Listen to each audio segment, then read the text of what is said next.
really psyched to try it again, whereas usually when a director wants you to do it over again, you're like, oh, Jesus. But I was like, no, we got to get, So they just reached out to you, not because you were known for whistling, but because you were... No, I think they heard it on the albums and knew that I did it. I was working on an album at the time. I think it was Break It Yourself. It was, maybe 8 or 9 years ago. So we actually met, sort of met at the Bell House. Remember, like Eugene Merman was doing. Yeah, man. Were we on the same show with Eugene? We were on the same. I played before you with my friend Tift. Was I an asshole? Yeah.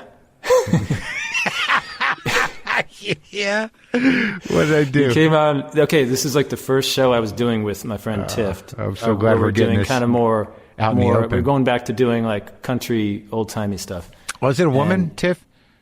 Tift Merritt, yeah. Yeah. Okay. And so we're doing these harmonies, and it was. You were just. You came on stage after we went off stage, and you said, "Oh, Jesus, got to follow this like depressing Appalachian bullshit or something like that." I was like, well, I'm sure it was just, it has nothing personal. Oh, it was endearing. But it was completely me trying to do my version of whistling to get them to change their attention. Exactly. Yeah. But because you're kind of a wizard with the instruments. I mean, is that something that revealed itself early on? Like, are you a prodigy? I was brought up in an atmosphere of prodigies. I grew up in Chicago on the North Shore, and I studied violin from an early age, and they were, they groom prodigies from age 4. Well, what does that mean? Wait, but your parents were musical people? No, not at all. My mom's an artist, and she wanted her kids to play classical music, and she's a painter. She's a print artist, yeah. Painter and print artist. And all of us, my siblings, play, but it stuck with me more than the others. And how many are there? There's 4 of us total. Huh. So I played from age 4, and she took me twice a week, and there were these like teachers that would kind of look for the next prodigy and classical, and they would take a 4-year-old, and by the time they were 6, they'd be 7, be playing Tchaikovsky. Oh my God! Violin concerto. And one of those freaks. That's the thing. Yeah, they would have nervous breakdown by the time they're 10, and. Right. But, so this was like an international search. These guys would come poking around, looking for the wizards. There's probably a similar scene in Manhattan or Boston of like, I don't know. There were usually a couple that would take. There was a couple that would take over the kid's life, and they wanted to do that with me. And my mom said no. That's like too intense. Thank God. Like, yeah. No. So it was all kind of.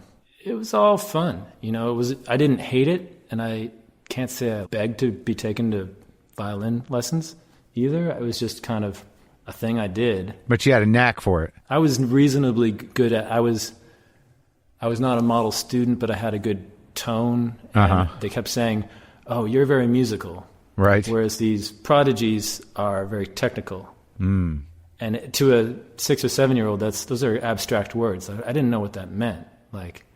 Musical versus virtuosic. Or what do you make of that though, man? I mean, like when because these kids that can do this stuff, where the hell does that come from? I mean, these 4-year-olds that just have a knack for it. Like it's like, what is it? Just their brains wired a certain way? No. I think you take any 4-year-old, almost any 4-year-old, and you can turn them into a prodigy. It's like a circus sideshow. It's like. Their universe is so small that if you fill it all with one thing, they'll master it. And then they put them up there in front of an orchestra, and they're like, look, it's magic. Right. It's the one thing the kid can do, and it's all he'll ever do. He'll never live up to this. Pretty much. I mean, I got so into violin at certain points in my life that I became boring in other ways. It's kind of like a jock or like a athlete. Right. Can, in order to be like a gold medalist, you become a little bit very atrophied in other ways. Right. Well, unfortunately for a jock, those other ways are what they're living for. Like, when you get atrophied, like if you're a violin jock, I don't know how many cheerleaders are going to be hanging around.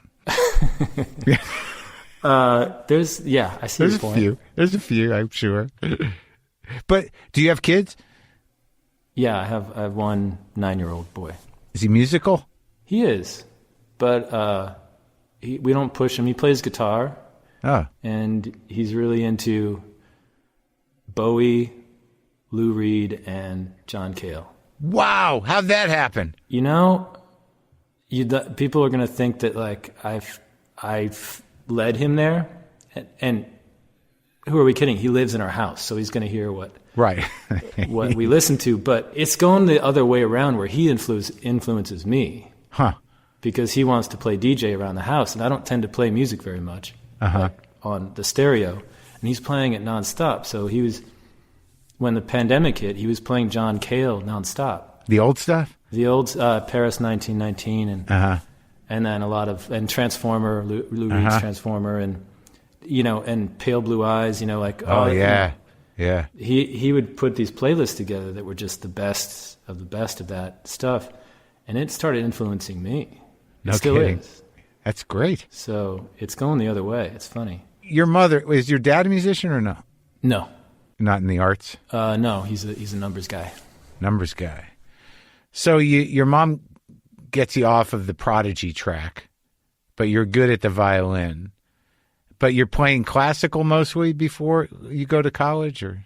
Yeah, I didn't know really at first how to find anything else. I mean, I went through high school hanging with the goth art damaged kids, Right. They're playing a bunch of 4AD stuff and This Mortal Coil and all this stuff in the car, Yeah. And I didn't care for that stuff. And I was playing Dvorak Violin Concerto, and that was my punk rock goth music. That was that was your goth. The real stuff.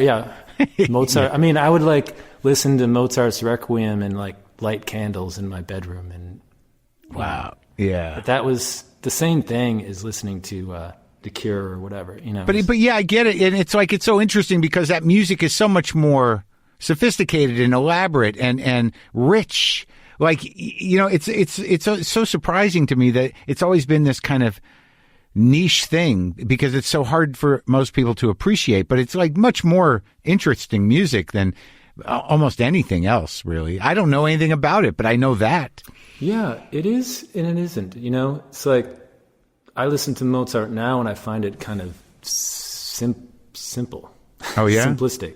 Because you understand the structure, or I don't know. I just like rougher music these days. Oh, okay, yeah. But when you're a teenager, that it was hyper dramatic. And well, what was the first kind of contemporary hole that you fell into that changed the way you looked at violin? Some things happened simultaneously, but like early jazz. I was 17, 18, and I discovered Stefan Grappelli, who played with Django Reinhardt. Right. And I got into that hot club jazz stuff. Right. I was also into like different folk music. Irish music was like I'd be playing in orchestras during the week for school. I was at music school at Northwestern, and then on Sundays I'd go play sessions and drink Guinness and sit in a circle, and people would share tunes. Right. And like Gaelic folk stuff. Yeah, which is the same thing as old timey. It's just the European version of old timey. It's got a little different rhythm, right? Yeah, but it was in classical music, it's all these long phrases. Mm-hmm. I mean, sometimes you play like fast rhythmic stuff, but it's not syncopated. Right. And in Irish music, you have to be your own drummer and with your bow and play the backbeat. Oh, really? Same thing with old time, because it's dance music basically. That's the function of it. Right. Yeah, I had to kind of rewire my brain to figure out how to, be my own drummer and play my own backbeat. And then I joined a rock band when I was 19 called Charlie Nobody in college, and they were like a ska punk band when I joined. So they were, and then I brought this kind of Irish element to it. And how'd that work out?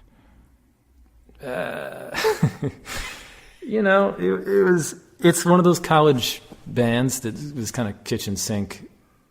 You don't know what not to do. I like the idea of it. This is a hybrid ska and river dance. Yeah. The covers we do were, we did Come On Eileen. Sure. And Rio by Duran Duran. Our two, covers. Those were the defining, and everything in between. And a couple of Meters tunes. It was just all over the place. Yeah. But it got you up there doing that. And there were I was in bars before I was of age, and there were girls dancing. Yeah. And I was pretty sold on that lifestyle. There you go. The violin pays off. So from there, you grew up in Chicago the whole time, right? Yeah. Northwestern. So what was the primary focus of the study with the music? I mean, what do you play? Guitar, violin, other things? Mostly those two. I write songs more on guitar these days. Just there's a reason why that's a go-to for songwriters. It's not pressed up against my vocal cords. Right. And I love guitars. I find them sexier than violins. Yeah. I think that's established. I think that's yeah, I think it is. You're not going to turn that around. It's not going to. And I'm pretty ham-fisted on a guitar. I just taught myself how to play. I can't even play bar chords. I just kind of feel my way around on it.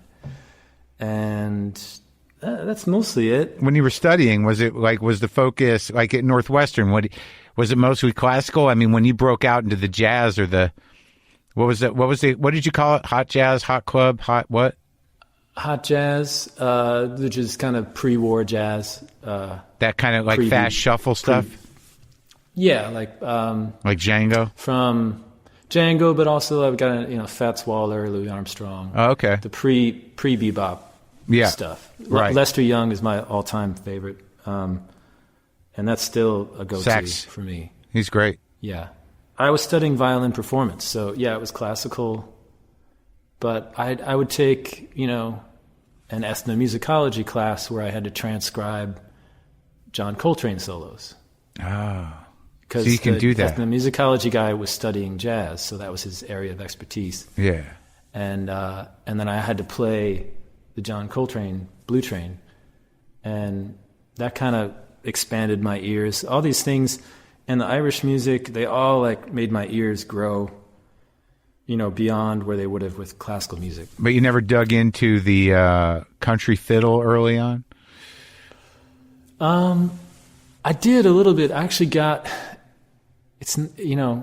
got into the country thing or the American folk thing to tell you the truth, through the Ken Burns Civil War soundtrack. Oh, yeah. Jay Unger and that Ashokan Farewell tune. Right. Was I played so many weddings and funerals and with that tune. Yeah. I mean, it's what paid my rent for the first couple of years as a really? musician. So that was like a gateway drug into the darkness of Appalachia, huh? Yeah, in a way. That was a modern composition, but it was just kind of a beautiful kind of Anglo-Irish Appalachian tune. And then I got into, through playing with Jimbo Mathis and the Squirrel Nut Zippers, Jimbo is a big Charlie Patton. Boll Weevil Blues. Yeah, he's he can do that stuff. He can do those weird ways that Charlie Patton would sort of vamp and turn the beat around. Yeah. That no one really does. Right. That I've heard. It's hard to isolate it when you listen to the records because the records are so, kind of swamp. They're kind of like